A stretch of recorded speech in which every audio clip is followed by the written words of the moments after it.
Maadjong adlaw mga higala no, so naata sa among eskwelahan sa University of the Visayas kay naay-event karon mga higala. So nakita ninyo ng mga tao sa likod mga higala kay mo na siya mga aserets pero unya sa atong atuan sa Radisson kay naay-event dito lagi mga higala, so mo na siya ang pagkukuha. So timing kaadto mga higala kay 5:30 pa ang call time mga higala. So kauban din mo ang Filipino Dance Troupe o mga HRM Dance and Bugles din mo na mga bus mga gamiton mga higala. So pag abot na ko sa music room mga higala kay timing kayo nagkanta sila mga higala sa mga misa nga kanta nga among kantahon sa Radisson kay naman day misa mga higala mga alas 7 or mga alas 8 ang oras. So ang uban mga higala kay nangandam na sad sa mga gamit o kuan mga dalunon, so nabot na mi sa bus mga higala. So never me forget anang prayers jud mga higala sa mga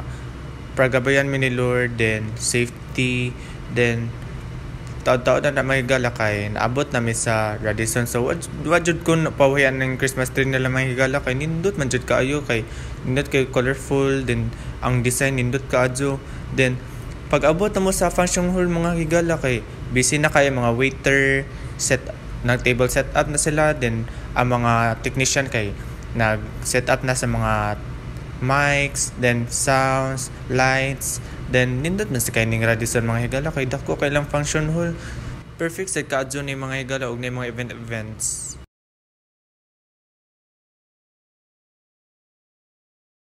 What time ka ni mata? Mata ko 2 a.m. 2 a.m? Yes. Wow, kasayo. 2 a.m. Marian, what time ka ni mata? Alas 3. Alas 3? Kasayo. What time ka ni mata? 4 jud. 4 a.m? Yes, untok Ikaw, jud siya. what time ka ni mata? Ikaw, class? 3 a.m. Ikaw. What time ka ni mata? What time? 3. 3. What time ka ni mata? Wala na makeup lang sa Walang tulugan. Walang tulog. Ang computer ko. Kasi Hi, Taloy. What time ka ni mata, class? 4. Late. 4 a.m. Ano, late. Late ko. Xavier, mata ko mga alas 4. And wala pa yung kuryente. Ikaw, Sheen. Ora to. What time ka ni mata? Okay man, alas 4 na. Balik ko sa mata. What time ka ni mata? Wala ka na alam. Sure? Yes. Wow. Oh, hi, sis. What time ka ni mata? Nagpaalam ako alas 3. So, what time ka ni mata? Aman ko kadong meeting. Pag mata na ko, alas 4:35 na. Late na ko sa kauros. What time ka ni mata? 3. Ikaw, Josh. What time ka ni mata? 4:49. Late. Hi, TZ. Ang sa oras ni mata? Wala po, andagdahan ko eh. Mga 5 something. Say something. Gosh, nawa po ako kay rush na dito tanan. So ani nga tayo mahigala kay namin sa kuan holding area kay busy na mga Disney princess kay nag-makeup na sila, nag-fix na sa mga hair, then nag-fittings ng mga costume. So padadyon ng mga higala sa yung mga gipambuhat diha kay hapit na magsugod ang program. So mo to mga higala mga busy ng mga Disney princess. So uban kay nami uban ani kay mga drums and bugles, then Filipino Dance Troupe. So, hi, Sir Neil. Hello, So, this is Sir Neil, our vocal coach and also a conductor. Yeah, So- such an honor and privilege. Yeah. So, what time ka ni mata ganit, sir? Wala ko natulog. Okay. Kumusta man sir ang preparation sa pagpangandam karon nga event? Ano naman, ako ang self na preparation or the preparation sa choir? Pwede sa imo self, pwede pa sa imong sa you require. So ako ang self, of course, ang sa man siya ha, trust and confidence, diba? Dapat build up yun na siya together with the team. Ini kakonduct sa choir, and of course ang mastery, no? So mo yun na siya nga balik-balik jud. Wala jud la, there is no other way but to really work your asses off, diba? Sa choir, magsige tag balik-balik og practice because repetition is key to mastery. So, maugid siya, pinaka-preparation for the group. And then for me, of course, I have to begin with the end in mind. So as a conductor, of course, ako asyang i-foresee, unsa siya, I should have the vision, di ba? To set as a direction kung unsaon siya pag-convey ang emotion sa ato ang songs, di ba? Nga ito ang i-perform. Because, number one, dili lang siya one emotion, kaya dili raman siya usa ka tao, but it's going to be the whole group who will be singing, di ba? So, the group will sing as one. So, those are mga ginagmay nga preparations, of course. No? Kailangan buhaton. Sir, expectation for today's event sa UV Choir and the whole Of course, I am expecting 100%, diba? Siguro if not perfect, but excellent, diba? Excellent na execution sa ato ang mga songs nga ato ang gipang practicean. So, syempre, every time na mag-perform ang UV Choir, I always expect it. Like excellence, diba? Sa tanan nga performances. Thank you, Sir Neil. Thank you, Dre! So ani nga tayo mga higala no kay kulbaan na jumigma yung mga higala kay hapit na daw mag-start ang program. So nangandam na pag ang mga Filipino Dance Troupe o UV Choir mga higala. So kami mga higala kay gi-instructa namin nga be ready all the time na daw. We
are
once again, a round of applause for the amazing performances from the student artists from the University of the Visayas, the UV John Lyle and Unicore, the UV Choir, the UV Dance Troupe, and the UV ROTC cadets. Welcome to Cebu!